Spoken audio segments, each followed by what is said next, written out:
You want to know something crazy? I am a happily married woman. I'm madly in love with my partner, and he is my dream guy. And yet, I love traveling and living alone.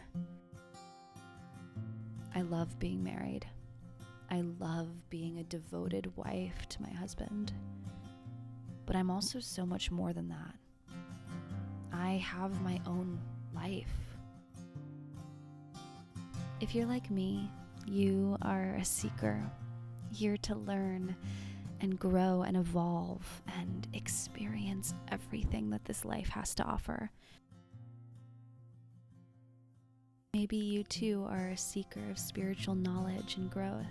Maybe you too are on the great cosmic quest of life.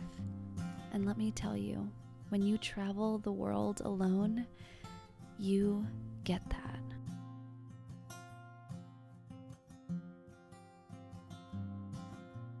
I think one of the biggest misconceptions about a happy marriage is that you want to do absolutely everything together. The truth is that when you have a very secure, attached relationship, a very grounded and foundational marriage that is so supportive, you will feel called to also pursue other things in life because you are secure, because it's not something you have to worry about. And thus, so much of life opens up to you. So many new areas of life to explore become available. When you are in such a healthy, supportive, and secure attached relationship, you will feel free and able to do all of the things that your heart desires. Because your partner supports you, because the marriage is supportive. When you have a supportive marriage, everything else in your life flourishes. Everything else is prosperous when you have a partner that supports you and actively encourages you to live your life fully and in connection with your heart. Over the years, I've watched a lot of women get married and completely lose themselves in their marriage. To be honest, I've seen people's lives take a turn for the worst when they get married. They lose themselves. They forget about their hobbies and their interests and their own friends and their dreams in life. I decided early on that I would never be that person that loses themselves in a marriage. I recently decided to take a whole month to go visit somewhere I've always wanted to live and to spend all of my time creating. And it was beyond magical. It was incredible at how connected I felt with my heart and how much more time I had in a day to get so much done. And you might be thinking, why in the world would you go live somewhere for an entire month and be away from your husband? Was that intentional? And the answer is yes. When you're alone, you're more creative. When you're alone, you can get a lot more things done than when you're distracted by your beloved partner. When you're alone, you can listen to what you want, eat what you want, do whatever you want. There's something really magical about that silence and that stillness of being alone. I want to forever be growing and always evolving. And by traveling and living alone, I grow the most. Maybe you're someone who doesn't just want to read about life or watch it through someone else. If you're like me, you might have a burning curiosity to live it, to experience life, to be the adventurer of your story and not the victim. Don't let comfort and a fear of the unfamiliar stop you from living a full life of exploration, curiosity, and wonder. If you never push yourself out of your comfort zone, if you never taste that sweetness of freedom and exhilaration of being on your own in life in a new environment, you'll never really understand that feeling. The feeling that your favorite heroines and your favorite adventure novels and stories talk about.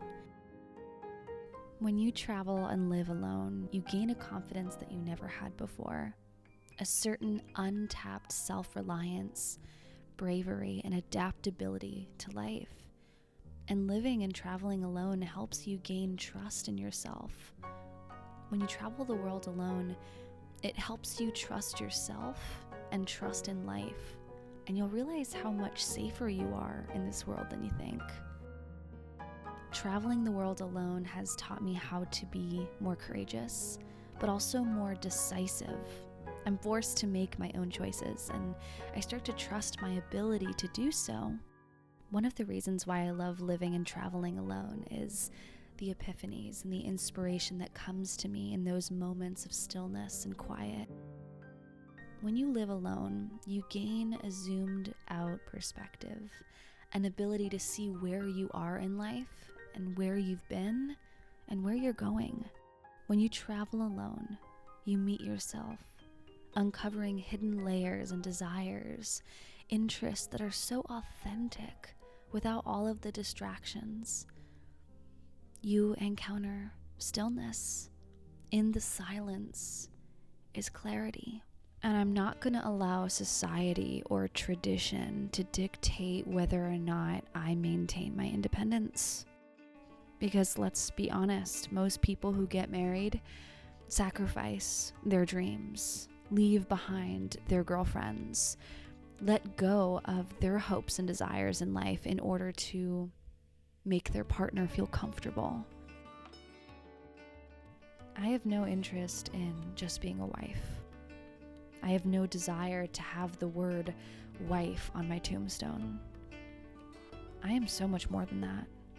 I have my own friends, my own dreams, my own goals in life. I am a seeker on a quest of knowledge and growth and learning. And I want to always be stretched by life's experiences.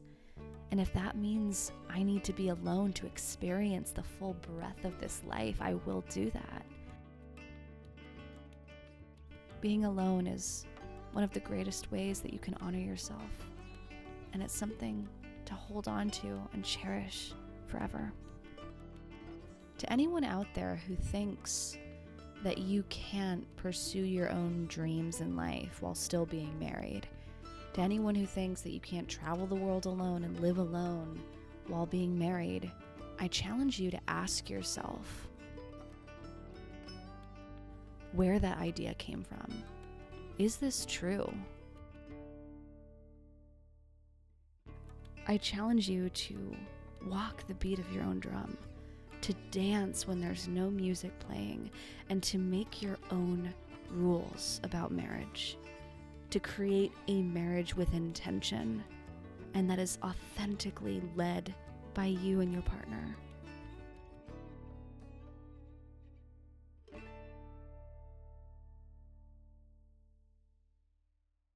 But I get to have the place to myself. I mean, oh no. No, I'm gonna miss you. Yeah. Alex and I, we do really well living alone. And I feel like a lot of people wouldn't understand this, which is kind of weird because, here's my theory. I feel like people who don't do well apart are because they're probably not as independent as we are. I feel like we both rely on ourselves for happiness. I don't rely on him to give me my life's purpose, to give me meaning, to give me my joy in life. I rely on myself to give me that. And there's a lot of, I think it's actually healthier for marriages because I don't put that pressure on you. There's no pressure on you. I need to make me happy. That's my job. Yeah. My happiness is my job. And there's no pressure on you. And I think that makes it so healthy. Yeah.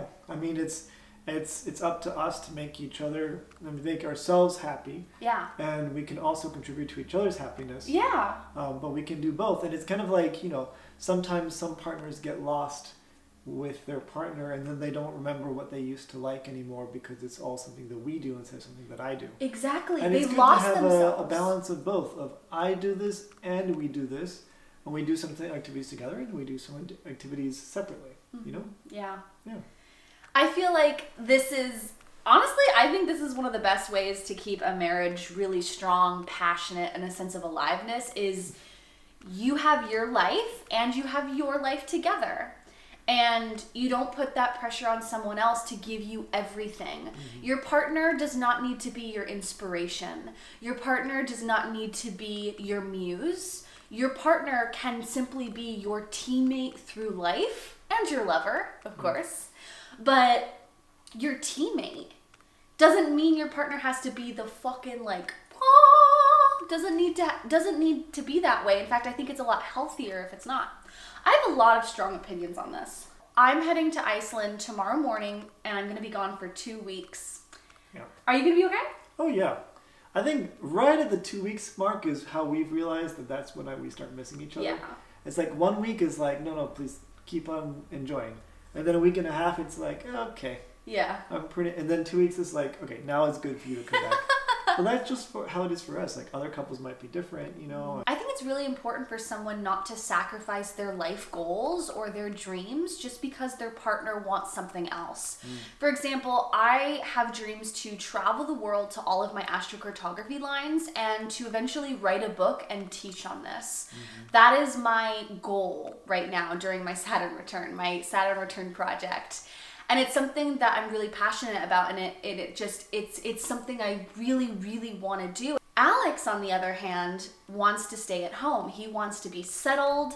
He wants to have a normal day-to-day life, his job, weekends off, normal life, settled down. I want to live by the seat of my pants and travel out of my suitcase and just go where the wind takes me and write. I want to write and photograph and film and make stuff and just live my own dreams. This is my dream. And I don't want to put pressure on him to come with me. And I don't want him to put pressure on me to give up my dream to make him feel comfortable. Yeah, or I don't want to pressure you to stay at home when you really want to travel. Exactly, because a lot of married couples, they lose themselves. They lose themselves and their life and their dreams and their passions and their own identity because they get so lost in their partner and their identity as a married couple together. You were born into this life alone and you will die alone. You are the only soul anchor you have. And it's like, if you are not living your life for you, what the hell are you living your life for? Well, I see it a little bit differently. I don't see that extremely. I mean, like, I think that when you live for a unit together, you're giving up a little bit of something.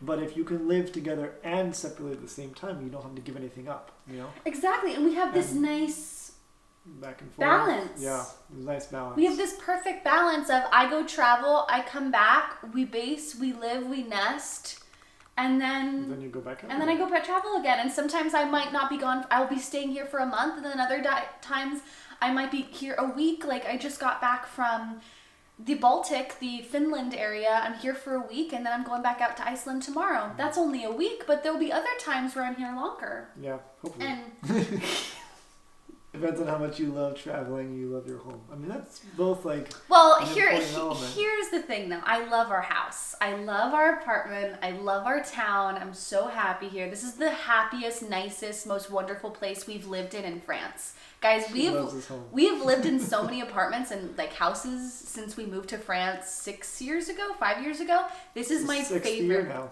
Yeah. This is my favorite place we've ever lived. It is so beautiful. It feels so like nice. A proper home instead of just a 1-bedroom. Yeah, and we might be here for 3 years, so it's an endless contract. So well, for the apartment. for the apartment, and we'll see for renewals for my job. Mm-hmm. But yeah, we could be here another year, or 2 years, or 3 years. Yeah. Who knows? Yeah. Yeah, it was meant to be. And I think that's why being apart and living alone and traveling alone and doing my own thing, we are able to come back and always have a rock solid partnership because we are solid. Yeah. And when your relationship is solid, your communication is solid, you're both meeting each other halfway, there's no issue with being alone, with traveling alone, with living alone at all. Yeah, you have to just try it out, and you have to see what's the sweet spot. What's the amount of time where it's not too long and it's not too short. Yeah. For us, it's 2 weeks, but it could, it depends on the couple. By the way, if you guys haven't already followed him on YouTube, he's got a YouTube channel called How to Move to France and Teach English. I'll include his link to his YouTube channel on his blog down below. I learned how to move to France. Alright guys, that's it for this video. I hope you guys got something out of this. Maybe you found some value or inspiration or encouragement to just be true to yourself and to live life on your terms, and you don't have to succumb to societal expectations or tradition for your marriage. I don't know. I'm gonna go off on a fucking tangent. I'm gonna go off on a fucking tangent. I'm not gonna do it. I'm not gonna go off on a rant. Forget societal expectations, norms, and traditions. We are past that. We are past that. Here, here. Here, here. All right. Have a magical day, guys, and I'll see you next time here on the channel. Bye. Bye. That was fun.